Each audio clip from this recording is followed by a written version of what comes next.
চলো আজকে তোমাদের সাথে আমি শেয়ার করছি নিউ ইয়র্কে কিছু কিছু দৃশ্য, যেগুলো আমি আমার ব্লগের মাধ্যমে তোমাদেরকে শেয়ার করতে চলেছি। জানো তো নিউ ইয়র্ক খুবই বড় একটা শহর।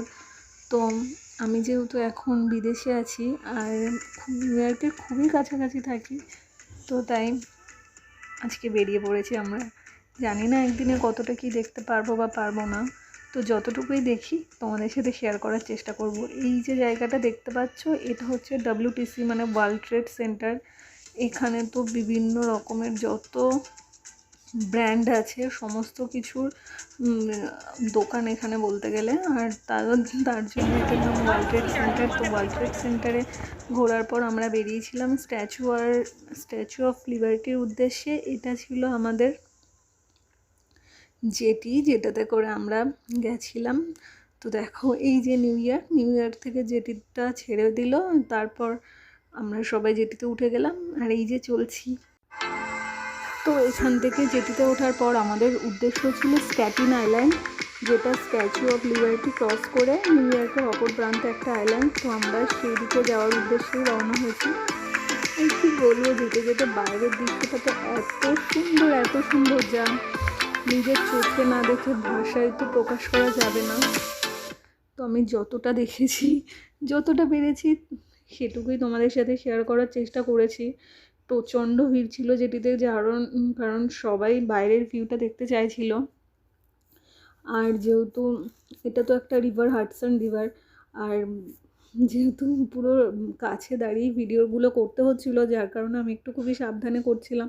আর দিনটা আজকে খুবই মেঘলার কারণে মানে যতটা অসম্ভব ভিউটা সুন্দর আসার কথা ততটা লাগছে না, কিন্তু খালি চোখে যেটা দুর্দান্ত, যেটা ভিডিওর মাধ্যমে কখনো প্রকাশ করা সম্ভব না, তাও মানে যতটা পারছি তোমাদের সাথে শেয়ার করছি। তোমরাও দেখো, আমিও দেখি।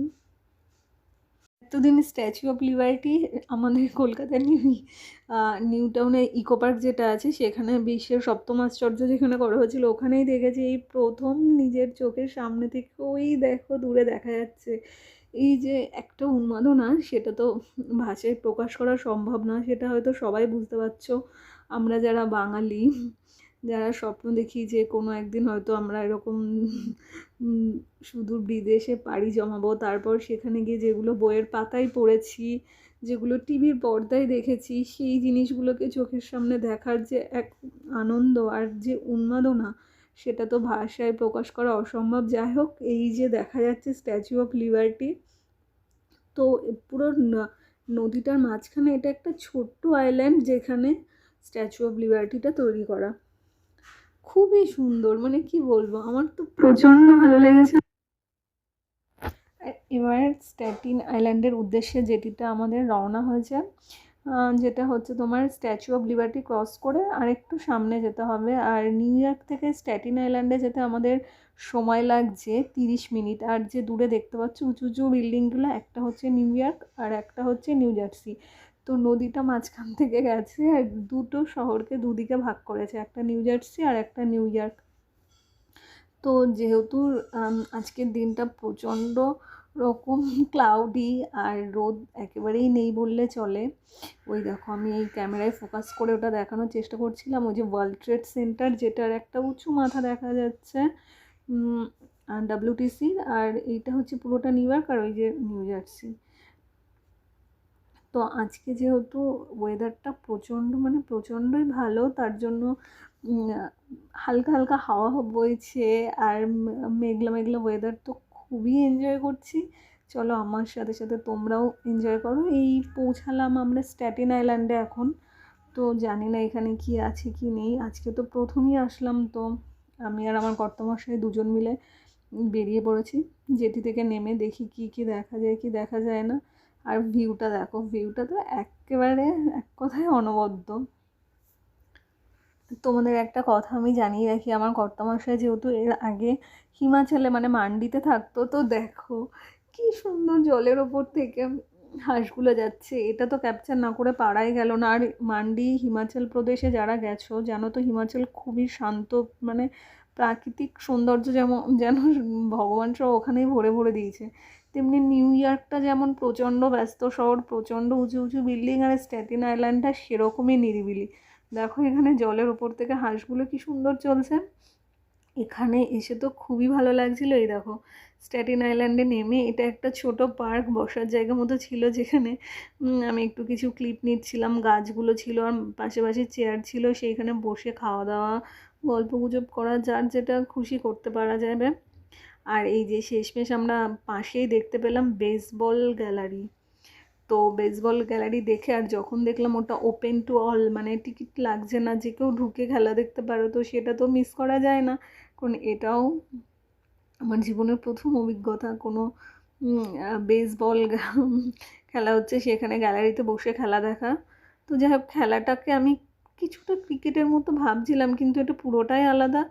গ্যালারিতে অত বেশি লোক ছিল না, কারণ তখন বৃষ্টি পড়ছিল আর ওয়েদারটাও খারাপ ছিল।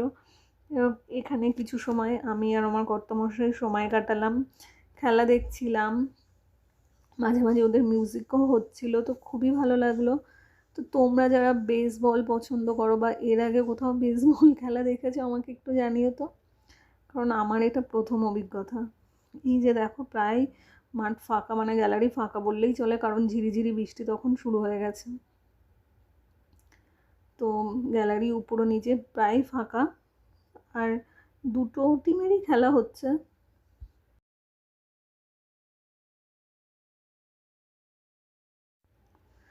তো দেখা যাক কত সময় আমরা এখানে থাকি। বেশি সময় থাকবো না, 2-3-4 মিনিট তো থেকে বসে খেলাটা দেখাই যায়, কারণ এরপরে আর কি আছে এখানে সেটাও তো ঘুরে দেখতে হবে। দেখতে দেখতে প্রায় ঘড়িতে এখন 2টো বেজে গেল। তো আর কিছুক্ষণ থেকে তারপর আমরা বেরিয়ে যাব। তো আমরা বসিনি, প্রায় দাঁড়িয়ে দাঁড়িয়ে খেলাটা দেখছিলাম, আর বেশ ভালো লাগছিল। জানো তো নিউ ইয়র্কে এর আগে আমি 2 দিন এসেছিলাম, মানে একদিন গেছিলাম টাইম স্কোয়ারে, আর একদিন 9/11-এ যেই ঘটনাটা ঘটেছিল, দুর্ঘটনা, যে বিল্ডিংগুলোতে অ্যাটাক করা হয়েছিল WTCর পাশে, তো সেখানে গেছিলাম।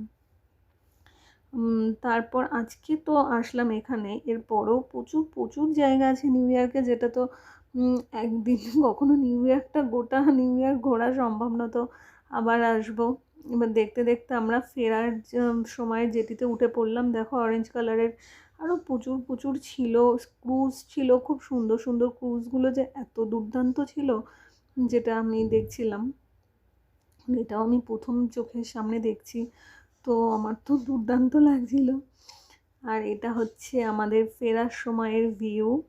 ফিরতে ফিরতে তখনও মেঘলা ছিল, বৃষ্টি পড়ছিল, কারণ আজকে আর বৃষ্টি আমাদের পিছু ছাড়বে না বলেই দিয়েছে।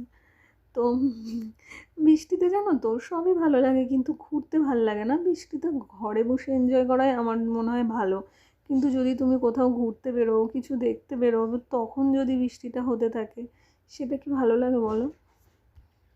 তো বৃষ্টি মাথায় নিয়েই কর্তা আর গিন্নি ঘুরেই চলেছি, কিন্তু মনে কোথাও না কোথাও একটা আক্ষেপ থেকেই যাচ্ছে যে বৃষ্টিটা যদি না হতো খুব ভালো হতো। নিউ ইয়র্কে ব্রুকলিন ব্রিজে কে কে গেছো, বা আমার ভিডিও যারা দেখো কেউ নিউ ইয়র্কে কখনো ঘুরতে এসেছিলে কি না জানিও।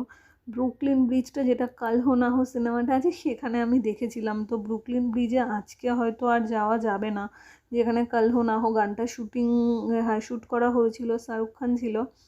তো আবার নেক্সট উইক বা তার পরের উইকে আবার একটা প্ল্যান করতে হবে। দেখো স্ট্যাচু অফ লিবার্টির ওপর থেকে একটা হেলিকপ্টার চলে গেল। যেদিন এসে Brooklyn bridge, new York central park খুব ফেমাস, সেখানে যাব। তো আজকের জন্য এইটুকুই। এই দেখো এটা ফেরার সময় ওই যে মাঝখানে রিভারটা আছে, এক সাইডে নিউ ইয়র্ক আর অপোজিট সাইডে ওই যে নিউ জার্সি, মাঝখান থেকে দেখো ওই রিভারটা চলে গেছে। আর আমি আর আমার হাজব্যান্ড যেখানে আছি সেটা হচ্ছে নিউ জার্সি, ও নিউ ইয়র্ক থেকে 0.5 ঘন্টা 30 থেকে 35 মিনিটস লাগে, মানে খুব বেশি দূর না, একদমই কাছে। আর এই যে ফেরার পথে যেটিটা এখন আসছে, মানে যেখান থেকে আমরা উঠেছিলাম সেখানেই, দেখতে থাকো।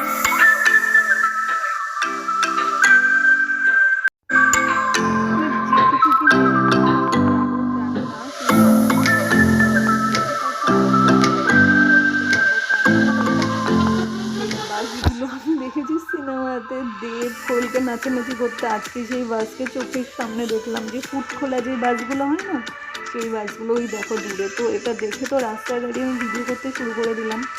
লেখাও আছে বিগ বাস নিউ ইয়র্ক। আর এটাই না ওরা ট্যুরিস্টদেরই উঠিয়ে নিউ ইয়র্ক টাউনটা ঘোরায়। আমারও একদিন এটাতে উঠে নিউ ইয়র্কটা ঘোরার ইচ্ছা রইলো, যেহেতু আজকে বৃষ্টি পড়ছে আর ওয়েদার খুবই খারাপ, হাওয়া হচ্ছে। তো আজকে আর সেটা মনে হয় না সম্ভব হবে। তো আজকে বাদ দিই, নেক্সট দিন এসে ওটা তো অবশ্যই করবো। আর এই দেখো নিউ ইয়র্কে ডাব্লিউটিসির সামনে যে কতগুলো বিল্ডিং আছে, তো সেগুলোকে একটুখানি ক্যাপচার করছিলাম। এই যে ছাতা মাথায় দিয়ে বসেও আছে। আর এই দেখো এটা হচ্ছে স্ট্যাটিন আইল্যান্ড, যেখানে আমরা নেমেছিলাম। তো তার পাশের ভিউটা হাডসনের পাশ থেকে, আর ওই যে দূরে স্কাইলাইন দেখা যাচ্ছে। তো এই ভিউটাও এক কথায় অসাধারণ ছিল। যেমন প্রাণের শহর কলকাতা, আমরা যারা কলকাতায় থাকি বা থেকে বড় হয়েছি, যেমন আমিও থেকেছিলাম, সবার কাছে যেমন কলকাতাটা খুবই প্রিয়, ঠিক তেমনি যারা ইউএসএতে থাকে, যে কোনো স্টেটে থাকে, তাদের কাছে কিন্তু নিউ ইয়র্ক টাউনটা খুবই ফেভারিট। মানে সবাই এখানে তো ঘুরতে আসবে একবার হলেও। আর এটা হচ্ছে ডাব্লিউটিসির ভেতরটা, যেখানে দাঁড়িয়ে